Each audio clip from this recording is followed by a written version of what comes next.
Στην ιστορία που ακολουθεί θα δούμε πως δεν μπορούμε όλοι, ειδικότερα οι άπειροι, να κάνουμε τους διδασκάλους. Αναφέρεται λοιπόν πως ένας μοναχός εμώναζε εκεί όπου ησύχαζε ο Άγιος Βαρσανούφιος. Όταν κάποτε πληροφορήθηκε για τον πόλεμο που είχε ένας άλλος αδελφός, θέλησε, χωρίς ο ίδιος να έχει φτάσει σε μέτρα τελειότητος, να πάει στον δοκιμαζόμενο και να τον συμβουλεύσει τα απαραίτητα προς πνευματική του ωφέλεια. Συνέβη όμως να φύγει ο πόλεμος από τον αδελφό εκείνο και να έλθει επάνω του. Όταν είδε να παρενοχλείται από τον πόλεμο αυτόν, κατάλαβε ότι αυτό που συνέβη, επειδή δεν ομολόγησε στον αδελφό εκείνο ότι και αυτός είχε την ίδια ασθένεια και ότι πρέπει οι πολεμούμενοι να καταφεύγουν στους έμπειρους πατέρες και αυτούς να συμβουλεύονται. Γι' αυτό τώρα προσήλθε και ο ίδιος το γέροντα Άγιο Βαρσανούφιο και του εξομολογήθηκε τι του συνέβη.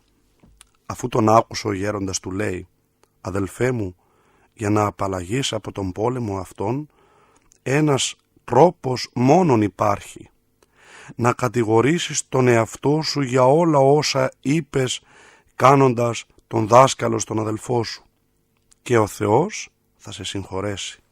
Πράγματι, ο αδελφός έκανε ό,τι του είπε ο γέροντας. Κατηγόρησε τον εαυτό του για όλα αυτά που είπε και αφού έβαλε μετάνοια, αμέσως ελευθερώθηκε από την πίεση του πολέμου και ευχαρίστησε τον Θεό.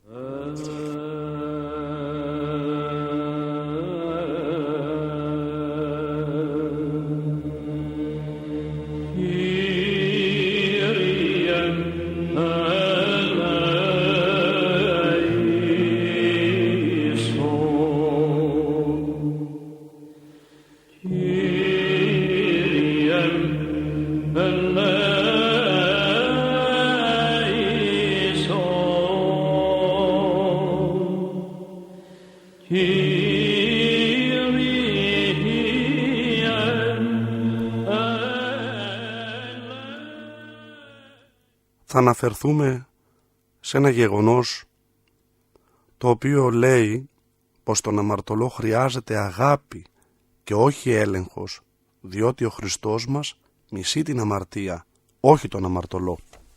Αναφέρεται λοιπόν πως ένας αδελφός που εμώναζε σε κάποιο μοναστήρι συγκοφαντήθηκε και έπεσε στο αμάρτημα της πορνείας. Αυτός τότε σηκώθηκε και πήγε στο Μεγάλο Αντώνιο. Μετά από λίγο κατέφθασαν εκεί και οι αδελφοί του κοινοβίου. Ήλθαν με την ελπίδα να φέρουν τον αμαρτήσαντα αδελφό σε μετάνοια και να τον πάρουν πάλι μαζί τους στο μοναστήρι.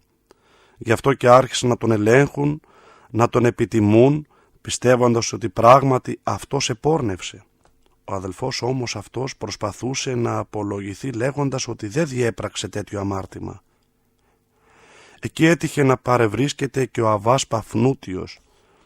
Όταν άκουσε τη συζήτηση αυτή, τους διηγήθηκε την εξής παραβολή. «Κάποτε», είπε, «είδα στην όχθη του ποταμού έναν άνθρωπο να έχει βουλιάξει μες στη λάσπη, μέχρι τα γόνατα. Μερικοί έτρεξαν να το βοηθήσουν. Στην προσπάθειά τους όμως αυτοί τον βύθισαν ακόμη περισσότερο, μέχρι το λαιμό». Ακούγοντας αυτή την παραβολή, ο Μέγας Αντώνιος είπε: «Να ένας αληθινός άνθρωπος που μπορεί να θεραπεύσει και να σώσει ψυχές από την αμαρτία». Τα λόγια αυτά του Αββά Παφνουτίου και του Μεγάλου Αντωνίου συγκίνησαν βαθύτατα τους αδελφούς του κοινοβίου. Έβαλαν μετάνοια στον συκοφαντημένο αδελφό. Αφού λοιπόν αναπαύθηκαν ψυχικά από τους πατέρες, παρέλαβαν πάλι τον αδελφό και γύρισαν στο κοινόβιο.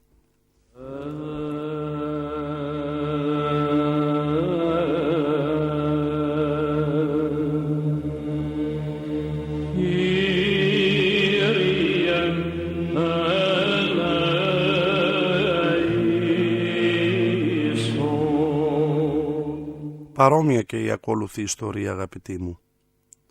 Να αγαπάμε τον αμαρτωλό και να μισούμε την αμαρτία. Αναφέρεται λοιπόν πως κάποιος αδελφός εμώναζε σε μοναστήρι του Αββά Ηλία. φαίνεται πως δεν πρόσεξε και ο πειρασμός τον έσπρωξε και τον έριξε στην αμαρτία. Οι αδελφοί του μοναστηριού έκριναν πως πρέπει να τον διώξουν από κοντά τους. Διωγμένος ο ταλέπορος κατέφυγε στο Μεγάλο Αντώνιο και παρέμεινε κάμποσο κοντά του. Όταν εκείνος είδε πως είναι καιρός να τον ξαναστείλει στο μοναστήρι από όπου είχε διωχθεί. Οι αδελφοί όμως δεν τον δέχτηκαν. Έτσι γύρισε πάλι στον Άγιο Αντώνιο και του λέει «Αβά, δεν θέλησαν να με δεχθούν». Τότε ο Μέγας Αντώνιος τον στέλνει πάλι πίσω, αυτή τη φορά όμως μαζί με έναν υποτακτικό του, παραγγέλνοντας τους αδελφούς τα εξής: κάποιο πλοίο που ταξίδευε μέσα στο πέλαγος υπέστη ναυάγιο και εξαιτίας του ναυαγίου έχασε το φορτίο του. Το ίδιο όμως το πλοίο με μεγάλη δυσκολία κατόρθωσε να φτάσει στο λιμάνι. Εσείς τώρα το πλοίο αυτό που με τόση δυσκολία σώθηκε, θέλετε να το καταβυθίσετε? Όταν άκουσαν αυτά οι κοινοβιάτες αδελφοί και έμαθαν ότι ο Μέγας Αντώνιος τους στέλνει πάλι τον εκδιωχθέντα αδελφό, τον δέχθηκαν αμέσως.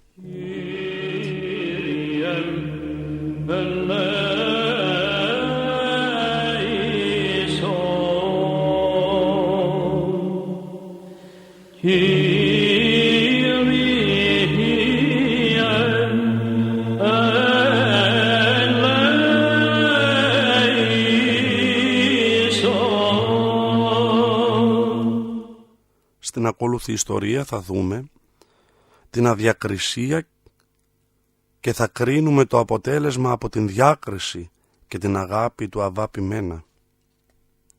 Αναφέρεται λοιπόν πως σε ένα μοναστήρι ένας αδελφός έπεσε σε κάποιο σφάλμα. Εκεί κοντά ζούσε κάποιος ασκητής που είχε πολλά χρόνια να βγει έξω από το κελί του. Ο ηγούμενος επισκέφτηκε τον ασκητή και του ανέφερε την περίπτωση του αδελφού που έσφαλε. Ο ασκητής τον συμβούλεψε να τον διώξει και έτσι έγινε. Διωγμένος ο αδελφός από το κοινόβιο βρήκε μια χαράδρα, στάθηκε σε αυτήν και παρέμεινε εκεί κλαίγοντας. Συμπτωματικά εκείνες τις μέρες μερικοί αδελφοί του ίδιου μοναστηριού πήγαιναν να συναντήσουν τον Αββά Ποιμένα. Περνώντας από την χαράδρα άκουσαν κλάμα, σπλαχνίστηκαν και κατέβηκαν κάτω να δουν ποιος κλαίει. Βρήκαν τον αδελφό συντετριμμένο από τον πόνο και τη θλίψη. Τον παρακάλεσαν να έρθει μαζί τους και να τον φέρουν στο γέροντα. Εκείνος όμως δεν θέλησε, αλλά κλαίγοντας έλεγε «Αφήστε με να πεθάνω εδώ». Όταν πήγαν στον Αββά Ποιμένα του διηγήθηκαν την περίπτωση του αδελφού. Ο γέροντας τότε τους παρακάλεσε να επιστρέψουν πάλι στη χαράδρα και να πούν στον αδελφό «Ο Αββάς Ποιμήν σε θέλει και σε καλεί να τον επισκεφθείς». Όταν άκουσε τα λόγια αυτά ο αδελφός σηκώθηκε και ήρθε στον γέροντα. Ο Αββάς Ποιμήν, βλέποντας τον αδελφό τόσο στεναχωρημένο και ταλαιπωρημένο, ήρθε κοντά του, τον αγκάλιασε, τον ασπάστηκε και με γλυκά γεμάτα καλοσύνη λόγια τον παρακάλεσε να φάει λιγάκι. Έπειτα στέλνει έναν υποτακτικό του στον έγκλειστο εκείνο ασκητή παραγγέλλοντάς του τα εξής: «Από καιρό επιθυμούσα να σε γνωρίσω γιατί άκουσα για σένα πολλά και καλά λόγια. Από αμέλεια όμως και των δυο μας δεν μπορέσαμε να συναντηθούμε».